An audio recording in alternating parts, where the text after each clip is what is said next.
UFC 315, we got Belal Muhammad versus Della Maddalena. Welcome everyone to Winning in the Shadows. Andy and Jim are going to break down all the fights, and we do not have a minute to spare, so we're going to get into it. You guys hit the like button.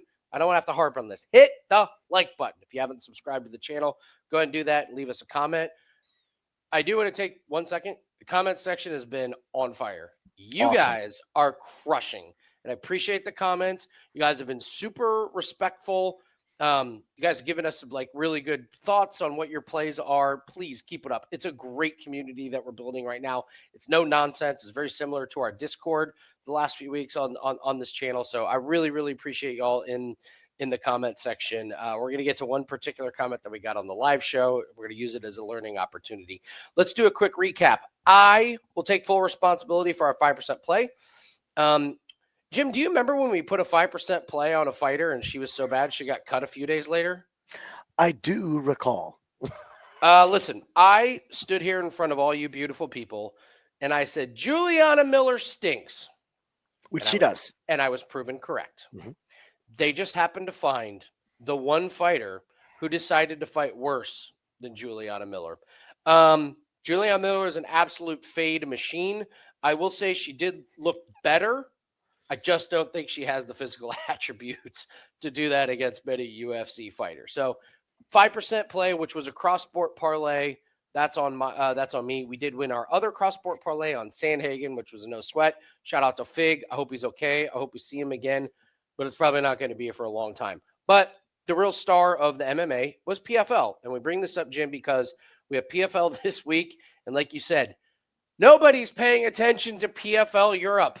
The books are not paying attention to PFL Europe. We have plays up. We've beaten the lines already. They're still playable. So, Jim, recap a little bit of PFL. That's where the money is to be made this week. So PFL actually killed my winning percentage and made money. But, hey, when your winning percentage drops. Yeah. From when 73% to 70%. Yeah, nice. I mean, it's okay.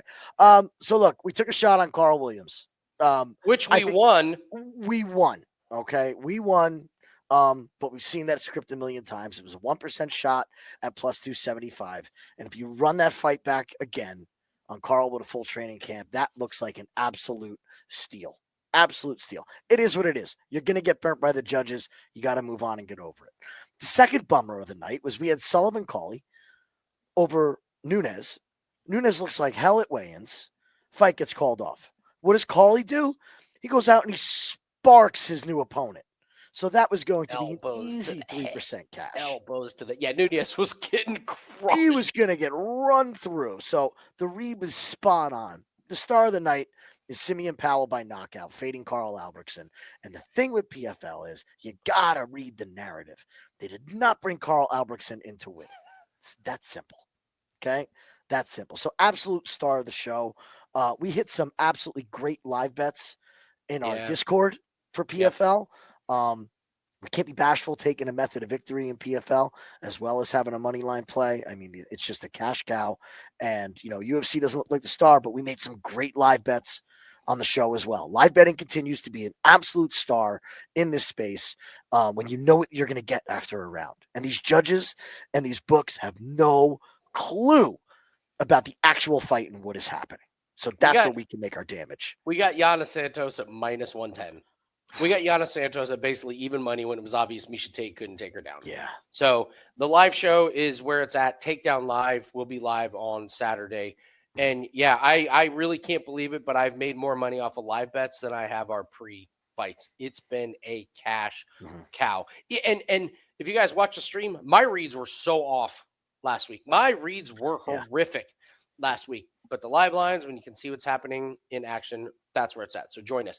Our PFL pack is up right now at wagertalk.com. We'll start to talk about that here in a little bit. We got to break into the fights here, Jim. So let's start with our good buddy. Happy Brad Katona fight week, everybody. Brad Katona fight week. We always say this with Brad Katona. I don't care who wins. Take over. It's juiced. I still like it as a parlay piece. If it ain't broke, don't fix it. I don't really care who wins. I lean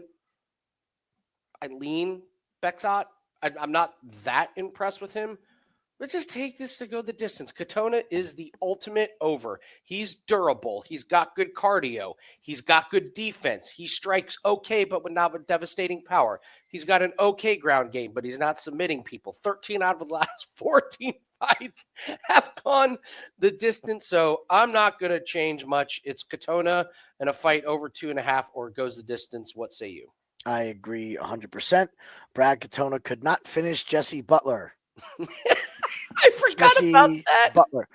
Jesse Butler, everybody. Yes, fight goes over. I forgot he couldn't remember get that? Jesse Butler out of there. It's got to be the time, right? Come on, Brad. This has got to be the guy. Not even close. Yep. Never a moment in that fight that was going to end. He gets beat by Matsumoto, but again, goes the distance. He stays safe. You know, he loses these close fights. He wins some close ones.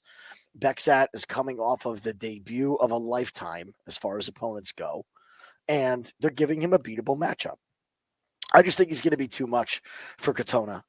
Odds are it's going to decision, so if you're scared of the Canada judges, just take the over 2.5. There's nothing else to say stylistically in this fight. You're going to see punchy, you're going to see kicky, you're going to see wrestly. They're all going to do the same thing. This is going to be a close fight. Take it over. Yeah, I will add that, Bekzat, like he went the distance because Umar, but he got dominated. He landed 3 significant strikes, I think. So, we don't need to dwell on this one anymore. Daniel Santos, who we haven't seen in a couple years. Jeong Lee, how do you see this fight going, Jim? I like Lee. In this spot. He's going to be bigger, coming up in weight with Daniel Santos. Here's the thing. We just spoke about this with Juliana Miller, and I think it rang true, is all these canceled bouts for Daniel Santos, and he's always fighting an injury. There's always something with this guy. Yeah, it's a lot. Where's your opportunity to get better? Okay. Like where is it? I know he's a young man, but I mean, it's canceled fight after canceled fight. I mean, why are you pulling out of a fight with Marcelo Rojo? Like, even if you're on one ankle, you're taking that fight because that guy's kill or be killed. Why you can't fight with Johnny Munoz, who's on his way out of a career. So like the cancellations are one thing, but he's not dropping it out against killers either. So, I mean, you take your injury into the cage, you make your money. I'm curious about this weight move up. Lee is going to be bigger. There's something about Lee, man. I know he's a road to UFC guy, but I like him. There's something about him I just like. Both these guys are going to throw down, and I would not be surprised to see somebody not make the end bell here, to say the least. But I like Lee in this spot. I like Lee in this spot. I have no strong opinion. I did tape work, and I came away going, I think these guys are pretty similar. They're good, not great at a lot of things. I actually lean. This is not a strong thing, but when I watched, all right. So if you want to see something funny, go watch Jeong Lee's last fight against Hyder Mill. It lasted 1:05, and it was so exciting in the last 15 seconds. Jim, Daniel Cormier was screaming like a girl. It's so worth it. Laura was just going ballistic too. Like, they were going crazy because Emil and Lee were just trading. Why do I like this to go the over? Because this corner's going to go, you ain't never doing that again, son. You ain't got the chin for that. Yep. You got hit clean 1,000,000 times on the chin because you don't know how to block. And before that, Blake Builder goes the distance, split before that. And he's not fighting road to UFC guys anymore. I think he's going to take a much more measured approach with this one. Daniel Santos, like you said, big, long layoff. I ever so slightly in the over. I'm not betting a penny on this fight. So I think your money's spent a little bit better elsewhere. I have no strong opinion. I lean to Jim with the move up for Santos, but I won't be betting anything on this one. All right. Marc-Andre Barriault and Bruno Silva. This has to be a loser leaves town, right? I think they both should carpool and leave town together. Oh, that would be so much fun. Both of them go. Oh, they can split an Uber to the airport. It's your new sitcom, your new reality show, the Canadian and the Brazilian. Yeah. Driving home. Yeah, we got some real issues with Bruno Silva. He's come out and said he has extreme anxiety now in fights. after the Alex Pereira fight, and he can't get over it. I mean, look at this record, bro. It's bad. It's really bad. How do you see this fight going? There's one thing this fight comes down to, and that's Barriault's chin. Yeah. I can remember where I was, what I was standing, and what I was eating as he got knocked out by Dustin Stolzfus. A It was grappler. 10 degrees outside, and I was at a lunar fair with my newborn child freezing my you-know-what off, eating $5 roasted nuts, and then watching my money evaporate as he got knocked out by Dustin Stolzfus. So Yeah. I don't have a whole lot of faith in this chin. I will say this, man. If this hits the ground, Silva's not surviving. I don't think this has a shot of going the distance. This is going to be a death by 1,000 paper cuts of ground and pound if Marc-Andre Barriault gets us to the ground. And at some point, whether it's a knockout legit or not, the ref has to step in and protect the fighter. So if we have these anxiety issues with Silva, he's going to shell up. Marc-Andre is just going to keep the volume on him in the ground and pound. And I think the ref stops it. If it stays standing, I will gladly bet against Marc-Andre Barriault's chin. Okay. So I think you're getting finishing equity on both sides in this fight. So I would parlay this doesn't go the distance. I am not putting my money on either of these names. There's no way. No way. I would sooner bet the Lee fight money lines than I would this fight. I have more confidence in you and Barriault. I think Silva's toast. He's lost. He's looked so bad in his fights, and part of the reason why they've gone the distance, when I read that thing about his anxiety, I was like, oh, makes sense why he goes the distance, because he's not engaging. Mm-hmm.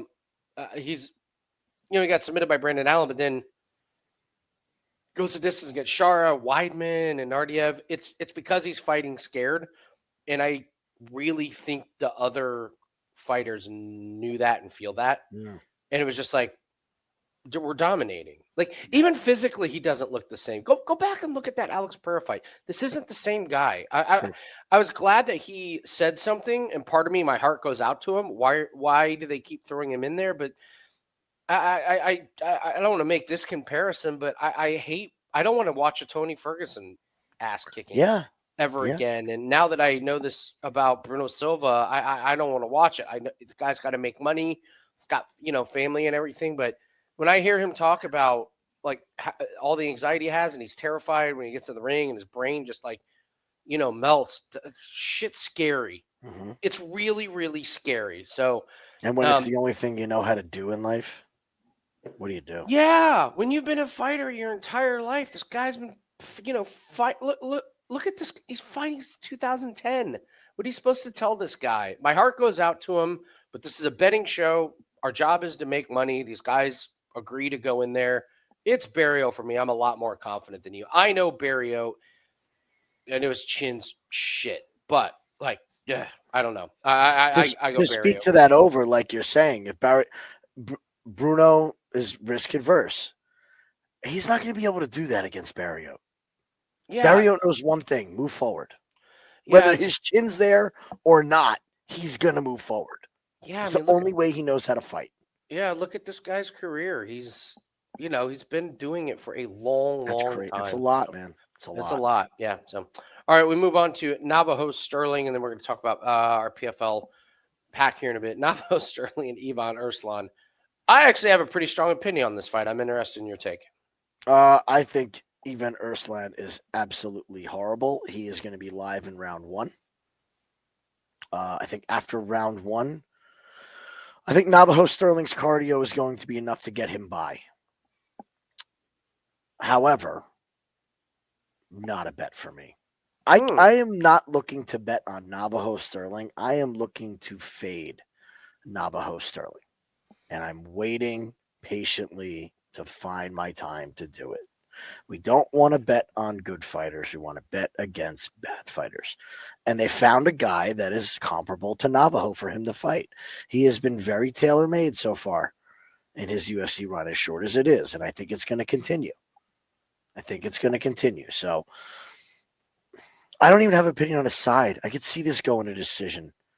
I just think Erslan's cardio is not going to be good. If Navajo mixes in the wrestling, I could see him taking a big chunk out of Ivan Erslan's cardio and being able to get a late sub. So honestly, total no bet for me in this fight.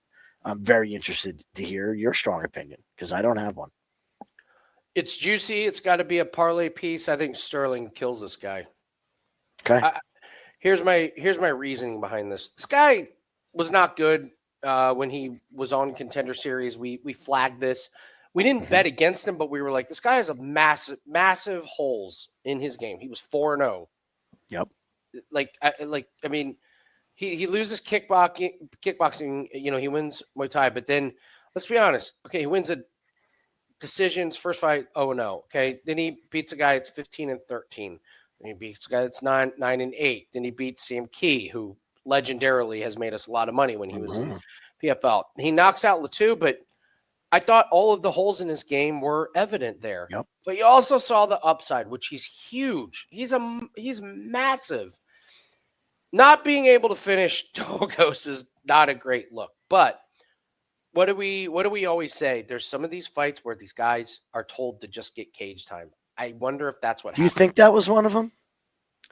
I think it was a very measured approach when they were like, you can melt this guy, but you're not going to. You're going to survive, and you're just going to work this guy, and you're going to get 15 minutes of cage time. Yeah. If the opportunity comes to knock Tokos out, go for it, but only if it's like right there. I appreciated that he went the distance, and I think Erslan's pretty bad, man. You mentioned it. The cardio is just not there. Sterling's cardio is much better. Yeah, he's got the cardio. The cardio advantage is just huge. I didn't think this was a split decision against Cutelaba. I thought Erslan lost it handily. And you can tell when UFC really likes these fighters when they just scrape the bottom of the barrel, and I think that's what they're doing with Stirling. I think they see something in him. So I'm just gonna roll with Stirling. I think Stirling is the guy that they're pushing. I went back and watched the Tokos fight. He looked better than I remembered him, but I was like, oh, if this is a measured approach, it looks good. It was a little bit more of a mature fight. This guy's got a lot of room to grow, but if they're going to give him layups like Erslan, I'm going to be betting on him. I think he's a parlay piece. I think he's good. I don't want to say I think he's good. I think he has the upside. Does that make sense? Yes, he's it does. got upside. I think they brought him into UFC too early. They're going to have to give him the Raul Rosas treatment, which is just find these guys that they can randomly put him against to get him better. I'm not going to trust this guy to move up in competition until he's got 10, 11 fights under his belt.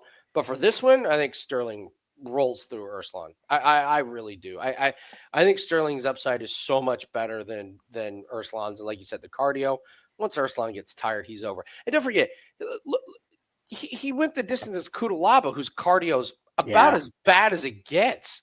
So he got a gift that he fought another guy with bad cardio. But I got Stirling in this one.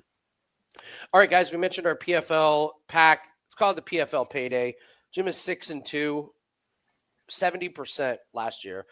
I have said I think Jim is one of the best PFL handicappers in the world, along with Ian Parker, and we love Ian Parker. I think it's now 1A, 1B. I think Jim has moved into that.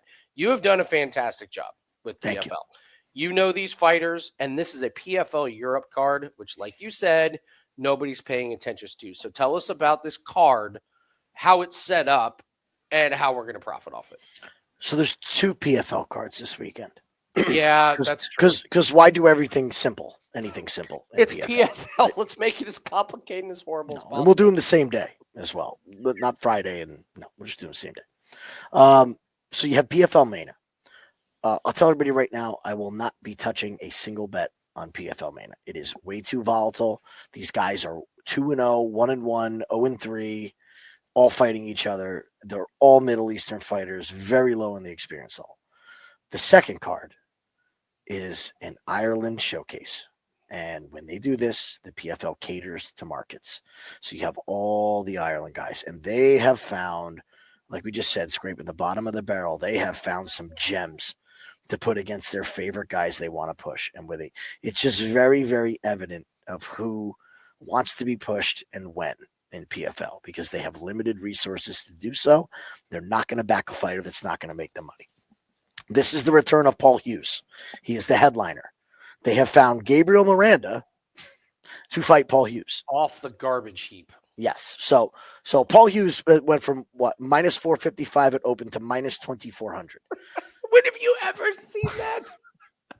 The lines are out of control. They need Paul Hughes to win to get the Nurmagomedov rematch. So if you guys watch that fight, you know how close it was.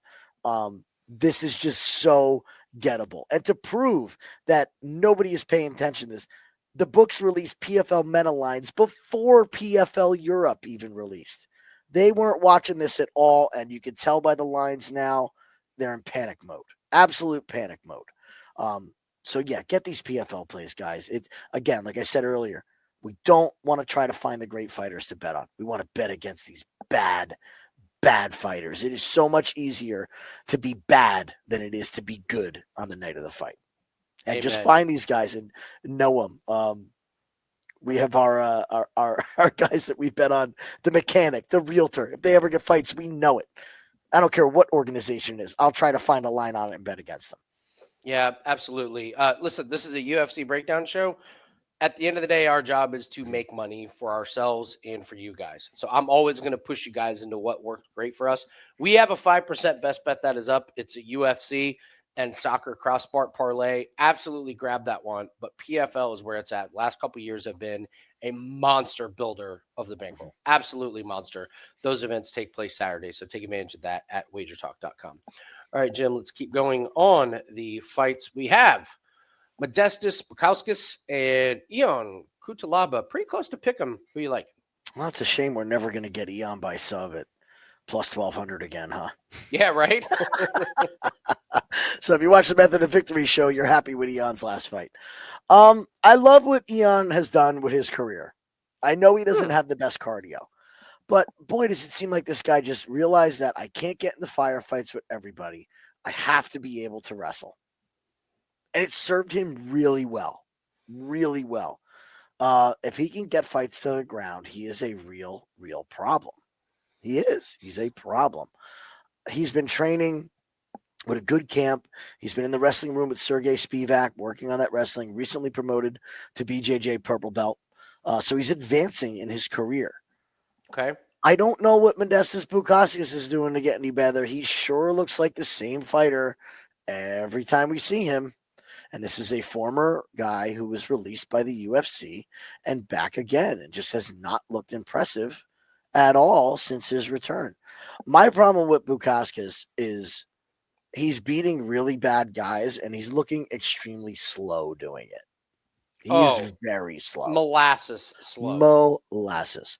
So Cutelaba is going to have the path in the wrestling. The other thing is, if these guys had changed in the pocket, I can count on Cutelaba to have gas for a round and a half. I think he's going to have a huge speed advantage. And that chin of Bukauskas, we have to remember, this guy got sparked by Victor Petrino. He got beat by Khalil Roundtree before Khalil was a juggernaut. Lost the stand-up fight to Michael Zajac before he was at Fighting Nerds. Lost to Jimmy Crute. It's awful. It's bad, man. And look at the guys that he's beating. They're gone. Yeah, they're pretty bad. Gone. Who's left? There's Yeah. nobody on his win record that is left in the UFC. Cutelaba is at least fighting up-and-comers. They may not be great, but I like Eon on this fight. I think he's going to catch Modestas. I think that chin of Modestas is going to rear its ugly head. Kind of like the same thing I said before. If Cutelaba gets on top, I can see a ground and pound stoppage. I have nothing more to add. I agree with you completely. All right. I think Cutelaba at this price is pretty good. If Bukauskas can keep it on the feet, he does have a little bit of a chance to outpoint Cutelaba, especially if Cutelaba gets tired. But yeah, one takedown, and I think Bukauskas is kind of stuck there a little bit. So we move on to Jessica Andrade and Jasmine. Jasudavicius. A lot of money coming in on Jasmine. And I don't know if it's because she's getting a lot of press from being the hometown or the fighting in front of the Canadian crowd. And Jessica Andrade is not that sexy to bet on. A lot of money's come in on Jasmine. Do you think it's worth it? Do you think it's warranted? How do you see this fight? I do think it's warranted. Okay. 39 career fights for we go to Andrade, who's younger than Jasmine. 39. That is a ton. That is a truckload. Okay. And she's not a wrestler. These are striking battles. This is built up scar tissue. This is damage. This is wear and tear on your body. I just think that Jasmine, it's just her time, man. We are continuing to fade these older fighters as they start running into the twilight of their career. Jasmine is going to be absolutely massive. Andrade is in the wrong damn weight class because she just can't make the weight anymore down a weight class. It diminishes her too much. She's at a huge disadvantage. Now, Andrade can catch anybody. But when's the last time we saw it? I was like, can she? She caught Dern, but that was a train wreck of Mackenzie Dern. That was the divorce. That was the divorce fight and the divorce parade. Yeah. Where Andrade fights a million times in 2023 because she's like, yeah, divorce is expensive. So her and Mackenzie Dern going through the same shit. They just went there and was like, we're gonna beat the shit out of each other.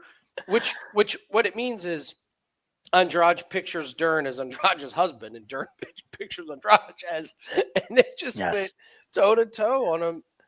They wanted $50K. There was an agreement that somehow they wanted $50K. They needed. We're gonna win this. We're gonna split this, girl. She got dog walked by Natalia Silva. Absolutely, and that's a fight that took place in Andrade's world, the stand-up.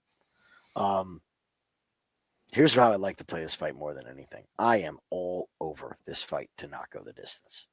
Okay. If it hits the ground, Jazz is going to work for position. She's going to get in a dominant position, and she's going to keep pitter-pattering till Andrade gives her neck up or the ref has to stop it. Okay. If it doesn't hit the ground, Jasmine's striking is not that good on the feet, and she leaves massive holes. By not that good, do you mean absolutely horrific and non-existent? No, I don't think it's – honestly, I don't think it's that bad. I think it's awful. It's not great, but we've seen a hell of a lot worse. She is not – yes, we've seen worse. Yes. Who's our girl that got knocked out by last Petrovic. week? No. Before that, who was the other one that got beat? Chelsea Chandler. Chelsea Chandler just got the record for the worst striking. Jasmine pieces her up on the feet. Chelsea Chandler's bad. Yeah.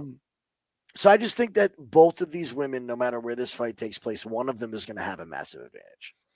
And I said this about the Jillian Robertson fight last week. I've been good on these women's fight unders. Been good on them. This is one that I eyeballed as well. I'm going fight doesn't go the distance. Instead of taking a side, I will pick Jasmine to get the TKO submission victory if she's going to get Jess to the ground. I just think she's going to get it there. Yeah, I had questions about Jasmine after this Tracy Cortez fight. I was like, come on. How do you lose to Tracy Cortez? But I like the improvements that she made. Gets the finish against Cachoeira. Great, you should. Fatima Klein came out a baller. An absolute baller. Girl's badass. Fatima Klein's legit. Yeah. We bet on her big in Fatima's next fight. And give Jasmine credit. Fatima Klein had nothing to lose. Had size, had strength, had cardio, and Jasmine beat her. That was, looking back on it, that was a tough spot for Jasmine. She handled her business. It's a no-win situation. Right? Yeah, it's a no-win situation. Yeah, so that was a nice win. Gets finished against De Silva and then Mayra Bona-Silva. Good Lord, what a head case. So I like that Jasmine's been doing what she should do. And this is all I want from fighters. Show me what you can reach your ceiling. Like, you should finish Cachoeira. Did. Yeah, Lipski's good. I like Lipski. But she's not that great on the ground. And yeah, she got finished. Beat the debutante. Great. Beat the head case of Mayra Bona-Silva. She did. Head case, but dangerous. Yeah, stayed out of the danger. Yeah. I'm with you. I think it's Jasmine. Money's come in. I get terrified with Canadian fighters in front of Canadian house, but Jasmine didn't let us down. Jasmine knows who she is, like you're saying, and I didn't think she did earlier in her career. No. So I like that she knows this is. I keep bringing him. Why do I bring up Grant Dawson every week? Why? Because I love that he makes us a shitload of money. He does make us a shitload of money. That's why I love him and Kyle Barallo and Carlos Olberg. If we could do it. So, yeah, I'm with you. It's Jasmine all day. All right. Speaking of fighters that never let the Canadian audience down, Mike Malott. Oh, wait. Oh, wait. Mike Malott and Charles Radtke. I'm going to tell you right now, Jim, I have done a complete reversal on this one. I said on the live stream last week, we do the live stream. We just do blind look aheads where it's like, what's our gut reaction before we look at film? And I was like, oh, Malott over Radtke. I've changed. I think Radtke's a live dog here, man. What do we know about Mike Malott? I know that he's finished Mickey Gall. I know that he's finished Johan Linnaeus. I know that he's finished Adam Fugit, and that he gassed shit against Neil Magny, and then he beat Trevin Giles in a fight where he got his nose hurt or broken or something. But I don't even care about that. I think he went out there knowing that my cardio's an issue. I need to go 3 rounds. And what happened? He was bleeding. Mm-hmm. He got pieced up. Now, did he win? Yeah, that's great. That's against Trevin Giles, who I'm just not that impressed with. This guy has lost 3 in a row. Yeah, I was just gonna say, look at this record. Yeah, he's lost 3 in a row. He beat Preston Parsons by split, and then Koski's his other win. I'm sorry, I'm not that impressed with that one.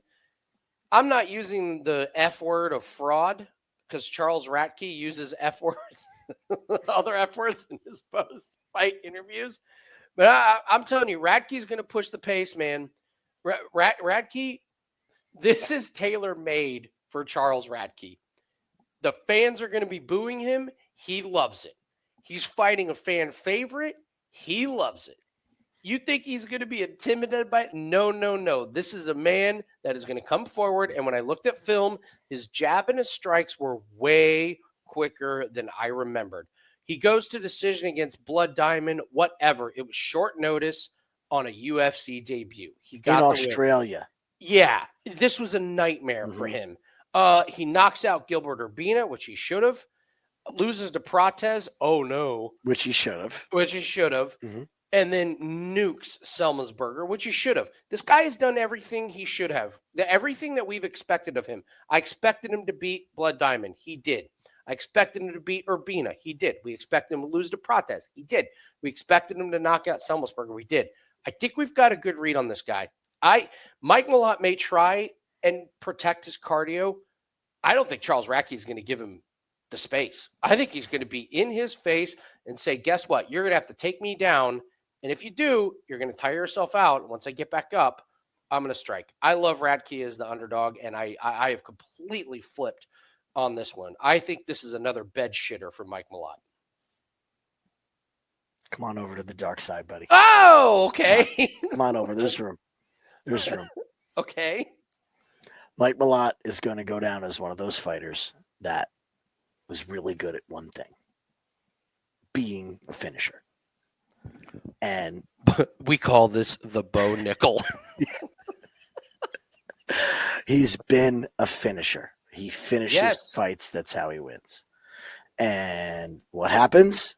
People get in your ears. You got to be able to win decision. You got to fight this way now. You got to change. You got to do this. You got to do this. Look at this. Ground and pound. Guillotine. Arm triangle. There's a decision in grappling. So what? That always happens. Against Trevin Giles. Hook to ground against Trevin Giles. Hook to ground strikes. Guillotine choke. Rear naked choke. Keep going down. Grappling. We got to. All right. There's a grappling decision. Oh, look, an MMA fight. Punches. Yeah. All right. We have one draw. Other than that, punches, knees. He wins. He's a finished fighter. When you try to turn some of these guys into decision fighters, they lose their edge. What we call this, the Bo Nickel. Mike Malott is good at getting finishes. Now he's going to try to point fight. I don't like it, man. He doesn't have the defense for it. He doesn't have the cardio for it. He doesn't have the, I don't want to be damning here, okay? But look, he's shown a little bit of deer in headlights in his fights when things aren't going his way. I thought he was deer in headlights against Trevin Giles. He was. Things were not going well. They were not going well. Charlie Radtke, I think, is going to walk in here and absolutely destroy Mike Malott in the second round. Malott is going to be forced to fight against Radtke. Radtke will not take a step back. If he can get out of the first round, Malott will not survive the second round because at that point his cardio is gone. I like this. And Charlie Radtke is going to walk forward and be fueled by all of this. The other thing about Charlie Radtke is this. Boy, does he seem calm. Like he's his usual brash self. But there is an air of confidence about Charlie Radtke going into this fight. And I'm not going to get into the political side of it, USA versus Canada. All right. But there is a calmness to him. He has said that he is in the best headspace. He doesn't have to worry about a house. They got the house done, paid for, good to go. His girl's making money. He's just got to worry about training. That's it. And we've seen him improve. I'm not going to hold the knockout to Carlos Pradas with one of the most vicious body knees that we've ever seen against him. No. Other than that, the guy's proven to be plenty tough. So I don't think Malott gets him out of there. Give me Radtke, man. Give me Radtke by finish. I don't think Malott survives this. This is one of those funny things here. So, all right. Blood Diamond, awful fighter. Probably won't see him again. Gilbert Urbina, probably not going to see him again. Salzburger, probably not going to see him. Prates, title contender. what a crazy step up, right? What a crazy step up. Yeah. Fun story about Charles Radtke. So after his fight where he did the insane when he did the insane post-fight interview where he used the F word, no, not that F word, the other F word. And Cormier was like, all right, thank you. And just like turned and walked off. A few days later, Kelly in Vegas texts me and she's like, do you know someone named Charlie Radtke? And I was like, well, I don't know him personally, but he left an everlasting memory in my mind with his post-fight interview. She's like, yeah, I'm getting my nails done next to his girlfriend. And she's like, yeah, I'm the girlfriend of Charlie Radtke, a UFC fighter. And I was like, ask her about his post-fight interview. Kelly texts me like 1 minute later. She's like, yeah, our family sent some messages about that one. Shout out to Kelly. I love Shout the inside information, in man. What a small world. I know. Kelly in Vegas is getting her nails done with Charlie Radtke's girlfriend. And they never met before. It's not like they're friends. They had just never met before. It just happened that way. But if you know Kelly, you know she meets everybody. All right. Amazing. Benoit Saint-Denis. Listen, I've been disappointed by a lot of fights that have been canceled. Yeah. Benoit Saint-Denis and Joel Alvarez is an all-timer. How did this not happen? Now, I'm glad Alvarez isn't going to fight like at 60% or, whatever he was because, this is a brutal sport and that fight was always going to be about violence. So, I hope he gets okay. I hope Saint-Denis runs through Prepolec because I want to see Alvarez and Saint-Denis. On paper, this is a complete ass kicking. Any chance Prepolec does anything good here, Jim? Can he keep it on the feet? I think he can try to keep it on the feet. But that's the thing. I don't. Come on, the feet. Jim. Look at this guy that he just beat. I know. Look at this pixelated picture of Gustavo Wurlitzer. That picture is cropped out of Windows 95. That was done in paint. Okay, that was done in paint. Wow, paint. Wow, what a throwback. The kids don't know what they don't know paint nothing was. about paint. All right, let's make this quick. Benoit Saint-Denis is a minus bazillion. What do you think? He's gonna smoke. He's gonna smoke. Very, very I agree with you. Very upset we don't get to see Joe. Remember the first Joe Alvarez bet we had? No. What was it? You don't remember? Thiago Santos. Oh wow. Yeah. Let me pull up Joel Alvarez because man, his unders have just been fantastic. Had my eye on this guy for a long time, man. For a long time. He fought these other guys, but he was out for a while. But that Thiago Santos fight, I remember that. Yeah. All right, no more Joel Alvarez. I miss him. Look, Benoit Saint-Denis is going to win by finish. There you go. There's my prediction. And we move on to probably going to be in round one. All right, Alexa. I've never seen. Me and Gianni laughed hysterically about this when they released the over/under in rounds, and it was half. It's like Yeah. 2 minutes and 30 seconds. They moved it up to 1.5, but I don't think there's anything to be made here unless you're taking Saint-Denis as a parlay piece by finish. Alexa Grasso and Natalia Silva. Now this is a fight I'm very interested in breaking down. What do you think? I really, I know where you're going with this fight. I love Natalia Silva. We love Natalia Silva. She Look at does that face. everything right. Oh, she's How could cute you as a not love button. that face? Cute as a Violent button. as shit and cute as a button. Oh, just how fun, right? You go out to dinner, then go to the gym and You can put the take gloves you, on and you could introduce her to friends and hash they out would your love her. differences. You could introduce her to her family. They would love her. Who doesn't love Natalia Silva? I'm always up for getting punched in the face. I'd be very happy. I'm worried that we saw the worst of Alexa Grasso in her last fight. I'm sorry, I choked on my only drink. think it can go You up. think that was the worst of Alexa Grasso? That's what I think it can only go up from here. It's the thing, bro. Truth. Like it's either she's done, True. and it's very hard for me to believe that somebody who held the title in September of last year is done. Well, okay, yeah, you're right. Technically, she did hold the title in September before Valentina made her your you know what. Yeah. You're gonna like where I'm going with this because I didn't realize this till today. Okay. This is one of my favorite theories. Let's see who can guess it. I'll give everybody a minute. Alexa Grasso, if you go to her page. Okay. This is one of my favorite theories. She has fought the same person. Yeah, the same person theory. Over and over again. Yeah. Since 2023.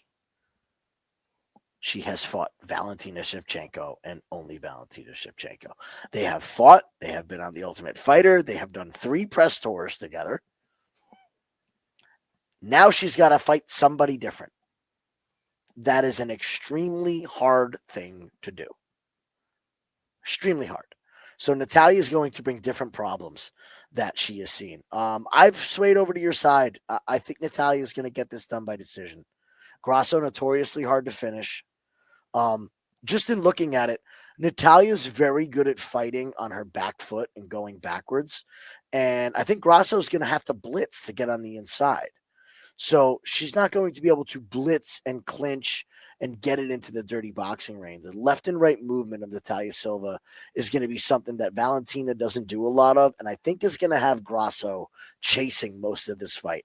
And as we've seen, chasing Natalia Silva is a recipe for absolute disaster because she is pinpoint accurate, has great left and right movement. So I have flipped over. I like Natalia Silva in this spot. That 3 times fighting Valentina, I can't look past it. It's so strange when fighters get pushed up with their back against the fence. You're like, oh no. It's like Silva's in her world. Mm-hmm. When Silva gets her back against the fence, fighters come in and they eat a 1-2 followed by a kick. Yep. And guess what? All 3 land. Yep. And good luck trying to take Natalia Silva down. Her takedown defense is absolutely fantastic. So many times against Andrade. Andrade got to the body.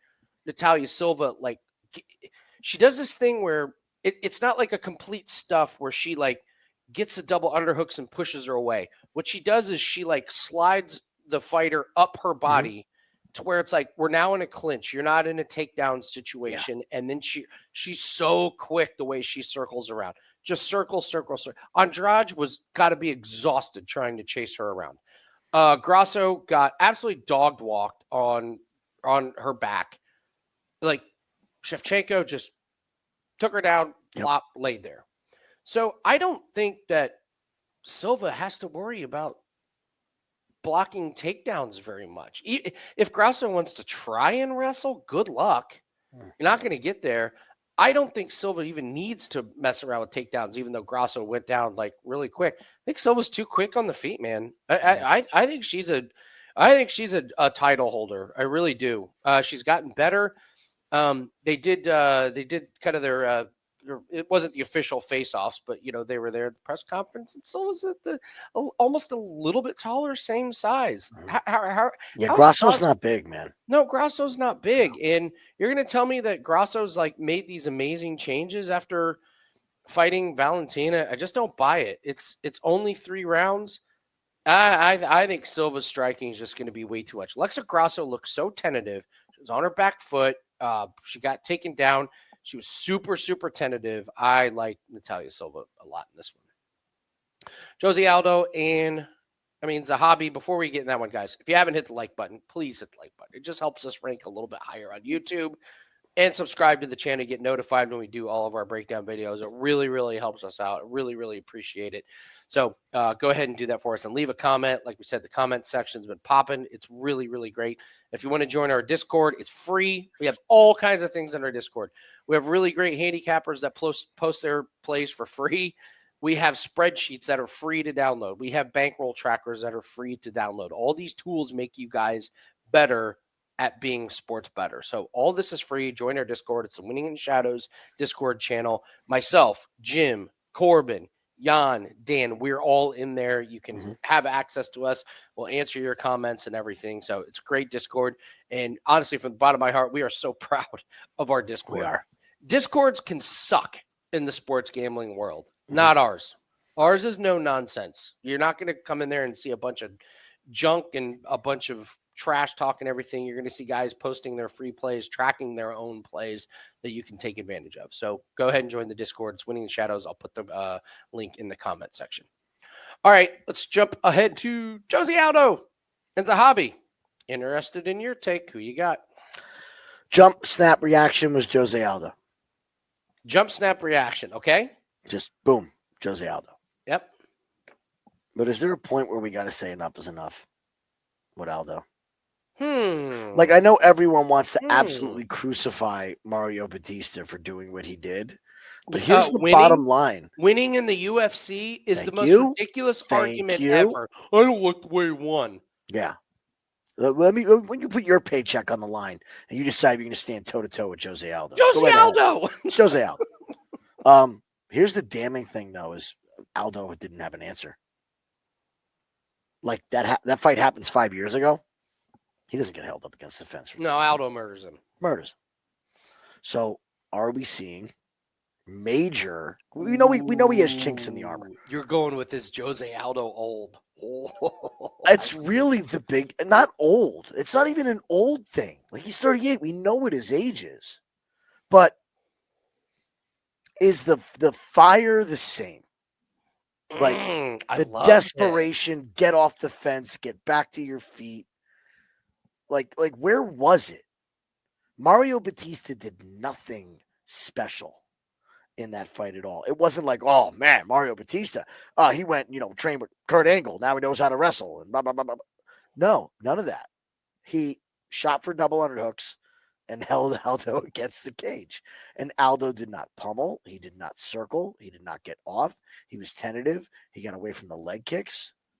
His combinations were gone just by somebody running at him and pushing him against the cage. That is not the Jose Aldo that we know and love. And I don't like Aiemann Zahabi. He's 5-0 recently, and they've been in horrible fights. I don't think he's great. But, God, this seems like a boring, stinking another loss for Jose Aldo. I can't get there on Aldo. The bottom line is this is going to be a stand-up fight. And that's both fighters' worlds. Yeah. So we're looking at a decision. Does Aldo get to him? Can he use the leg kicks? I just don't know. So really more interested in over 2.5 or fight goes in this. I don't think anybody's getting finished. Aldo hasn't shown the brutal knockout finishing power for years. Yeah. I'm with you on the over. I don't want to slam the table and say I don't care who wins, but I love the over as the best play in this one. If it's stand up, I think Zahabi's footwork is a little bit sloppy at times. I don't like the way he stands. He busted up Pedro Munoz, but Munoz with his little T-Rex arms was just ripe to be there. Zahabi shocks Basharat when Basharat got way too cocky in the third round. That was a big mistake by Basharat. He probably loses sleep about how he screwed that one up. All right, knocks out Arichi Lank, Ricky Tercios, Draco Rodriguez. Bad fighters, yeah. Yeah, not that impressive. Upsetting Basharat when Basharat got over cocky and then out jabbing Pedro Munez and his 14-inch arms doesn't impress me that much. I think Aldo. I don't know what to make of this Bautista fight, but I know Zahabi isn't going to fight like that. I think it's going to be. I think it's going to be on the feet, and I think you're going to see Aldo get back to the kicks. I think you're going to back to the snappier punches. I think he's going to have the bigger moments. If you told me this went the distance and you're like, who's going to land more shots, I would say Zahabi. If you said who has the more damaging shots, I would say it's Aldo. But I'm with you. I look at this run of fights that go the distance for Aldo. 1, 2, 3, 4, 5, 6, 7, 8, 9, and I know there's a couple of those are boxing. 3 of them are boxing. But it just goes to show, like, where's the finishing ability? He's not submitting anybody these days. I don't think he's knocking anybody out. And by the way, he's not getting finished either. So I think this is a perfect recipe for the over. It's the only way I would look at sidewise, slightly lean to Aldo. Certainly not making my card for any money. So overs for me is the way to go. Who does the crowd cheer for? Aldo. I agree. It's not Zahabi. He's not. No one gives a shit about Zahabi. Sorry. You know how you can knock out Josie Aldo? Yes, there you go. And give me a great promo. And I'm in. Yeah, nobody liked Grant Dawson until he knocked the guy out and said his wife has a great ass. Now all of a sudden everyone loves him. That's all it takes. We're MMA fans. We're easy creatures to please. Mm-hmm. Give me a finish, a funny promo, we're in. All right, Valentina Shevchenko and I always butcher her name. Manon Fiorot. Good job. Valentina's coming in on the underdog. I'm interested in your take. I've flipped a couple times, but now I think I finally have my play. Who do you like? Snap judgment. Fiorot. I was in the same boat. Mm-hmm. When I first saw this, Fiorot, too big, too long, whatever. I'm leaning Shevchenko. Mainly because of the odds. And that I believe this fight goes 5 rounds. She has the ability to mix in the takedowns. I know. Don't come for me in the comments section. All right. Everybody calm down. I just have never been impressed with Fiorot. I was like, oh, Erin Branchfield couldn't take her down. Erin Branchfield can't wrestle. Once it's on the ground, she's great. But she's not great when it comes to takedowns. The Rose fight, whatever. Caitlin Chookagian. Yes, that's Caitlin Chookagian. I know she's got a different last name. I don't care. Don't care that you got that win. Jennifer Maya. Don't care that you got that win. Bueno Silva. Don't care that you got that win. Tabitha Ricci. Yeah, but this is 2001 Tabitha Ricci. I know. And it's also 5'2" Tabitha Ricci. Yeah, Victoria Leonardo. Some of these wins are pretty good. They're pretty funny.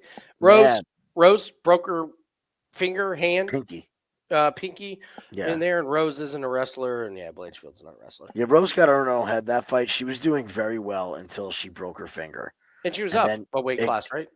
She was up. Yeah, mm-hmm. Yeah. Was that Rose's first fight at this weight class? I think it might have been her first fight. Yeah, she definitely filled out after. Yeah, that was a big step. I just think that Shevchenko has more tools. I don't believe that she is washed. I don't believe this is a retirement fight. I love this profile photo. Isn't that great? That's hilarious. Jessica I getting kicked in the eye will go down as one of the greatest moments in UFC. It was like when Elder fought Yeong. Yes. But Jim, she just fought Alexa Grasso 3 times.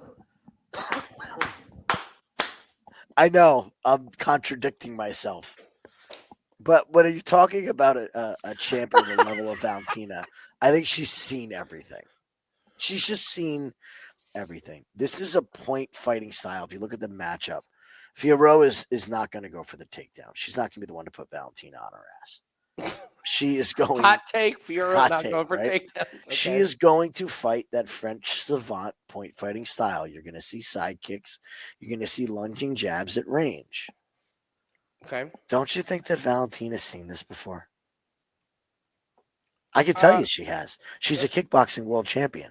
She's seen it multiple times over. She's She has seen this a times. million times. There is nothing that is going to surprise Valentina. It is going to come down to physical attributes, whether she wins or loses. If she wants to wrestle, I think she can dog walk Fioreau. And let's be real. In that Blanchfield fight, who had better cardio in the 5th round? Blanchfield. After getting beat up for 4 rounds over Fioreau. Fioreau was running away. Blanchfield was making that a dogfight. I don't know, man. It was a jump judgment to Fioreau. I think Shevchenko retains. I do. I think she retains. I don't think that we're going to see 2 new champions in one night. I just don't. I'll go Valentina plus money. I almost strangled myself with the string to my damn hoodie there. Easy. I have made the exact same adjustments, and Jim and I don't talk about our plays and our we haven't before yet. this show. I literally did the exact same thing. I was like, oh, Fioreau, too big, too long. Mm-hmm. And then I watched Shevchenko and I watched Fioreau, and I'm going, man, one takedown by Shevchenko, I think she holds her there. Mm-hmm. I think she grinds out wins, or grinds out rounds. And I'm with you, Fioreau. Yeah, she's been winning, but okay, this big bad Fioreau that's everyone's scared of. Decision against Aaron. Decision, Rose. Decision, Caitlin. Decision, Maya. Decision, Myra Buena Silva. Where's the violence? Yeah. Where's the big bad? Oh, this person's a killer. Knocks out Ricci, knocks out Leonardo, and we're like, oh my god! Now Leonardo gets knocked out by everybody. Yeah, and now you're going 5 rounds against the champ. Valentina ain't getting tired. She's just not. I'm with you that the plus money on Valentina is way too good to pass up. So I'm with you that it's Valentina. All right, main event time, and then we're going to do the parlay buster and the woulda, coulda, shoulda. Belal Muhammad, Jack Della Maddalena. Did you see Ian Gary?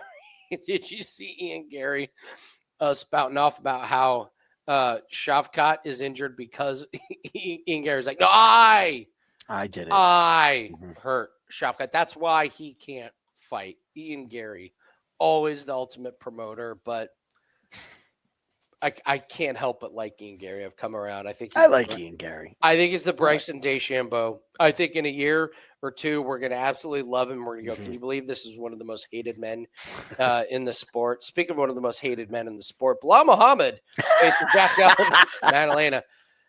Nobody likes Belal Muhammad. I do. I don't know why. Because he keeps cashing tickets, and that's what this show is all about.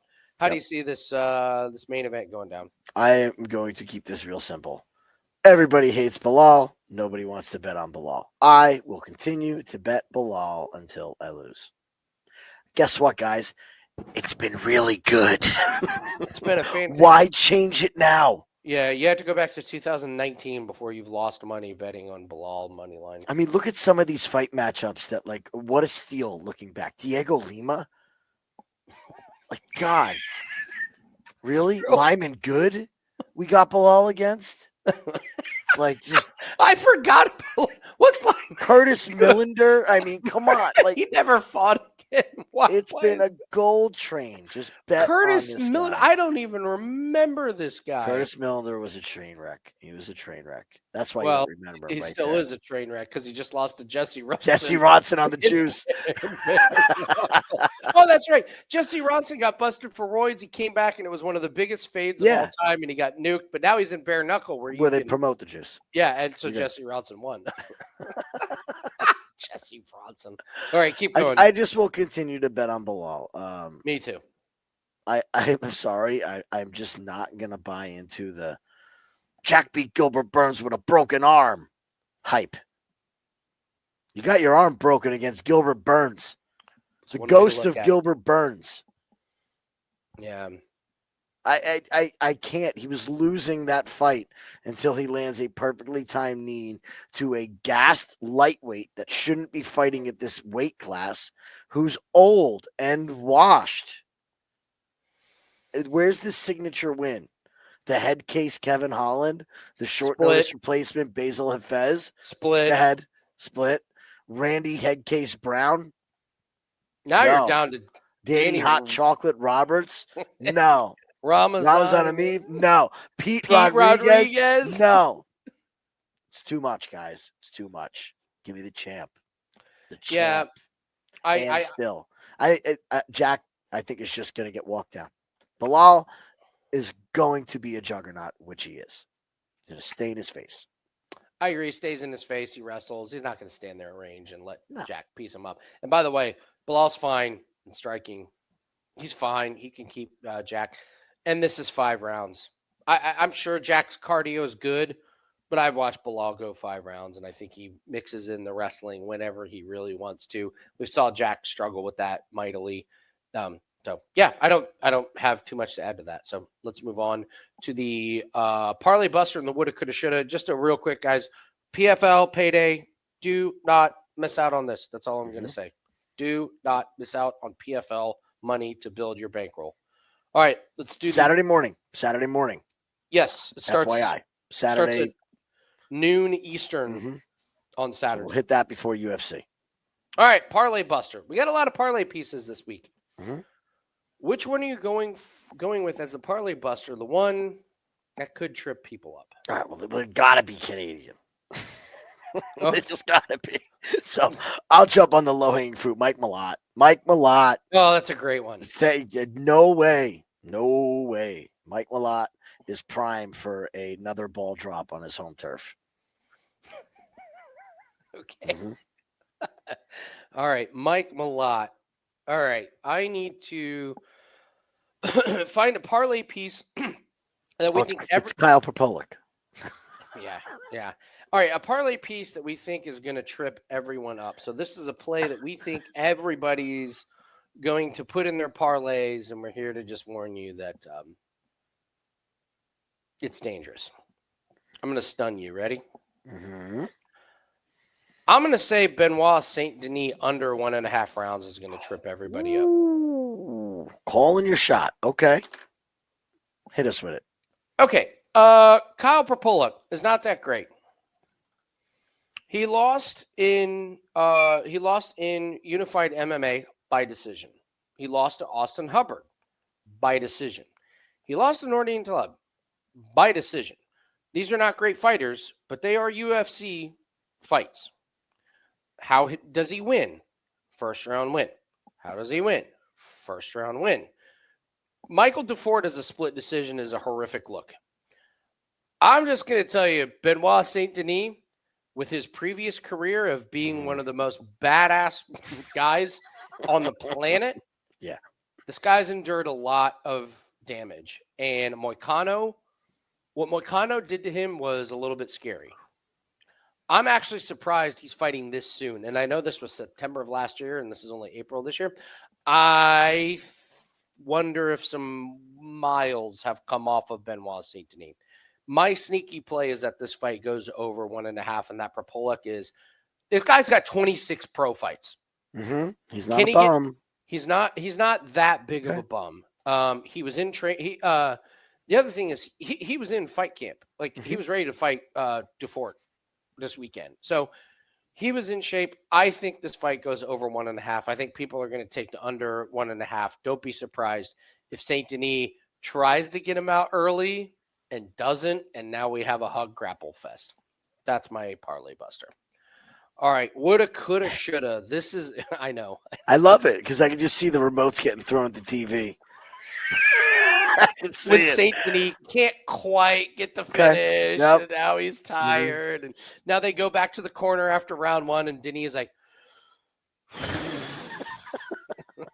so, all right, woulda, coulda, shoulda. This is the fight where we're like, man, why didn't we lay the farm on it? What do you got?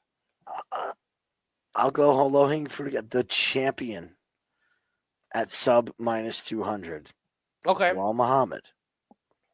I have nowhere else to go. other than the Okay. championship fights. I just think it's silly. I think it's silly. Basil Hafez got this kid here. In a split. Basil Hafez, did he win or lose against Mickey Gall? Right? You want to play the name game? Okay. Oh no. So Jack beat a guy who I think he beat Mickey Gall, right? Okay. All right. Well, here, I can't even remember that fight. I just remember it was like, wow, Mickey Gall did really good. He did. He did. So he beat Yeah, he beat Mickey Gall. but he was not looking good. And this is great. I love it. Yeah. By the way, Basil Fez, who lost, got knocked out by Oban Elliott. Yes. Yes. All right, I have 2 nominees. So chat, leave in the comment section which one is the woulda, coulda, shoulda. I have 2 of them. I know Marc-Andre Barriault's chin is gone. I get a guy who's open about having a horrific anxiety, and they just keep putting him into fights, and he doesn't seem to be getting the help that he needs. Bruno Silva has been an absolute train wreck. He's lost 4 in a row. So I have Marc-Andre Barriault nominee. If Alexa Grasso looks like she did against Valentina Shevchenko, Natalia Silva is going to win 30-27, and it's not even going to be close. Natalia Silva is not going to get taken down by Alexa Grasso. This is going to be a fight on the feet. Like you said, Silva's footwork is amazing. The way she circles is amazing. And she's almost better off her back foot and against the fence. If Grasso even looks remotely like she did against Shevchenko, I think Silva just absolutely dog walks her. I just love her combos and her kicks.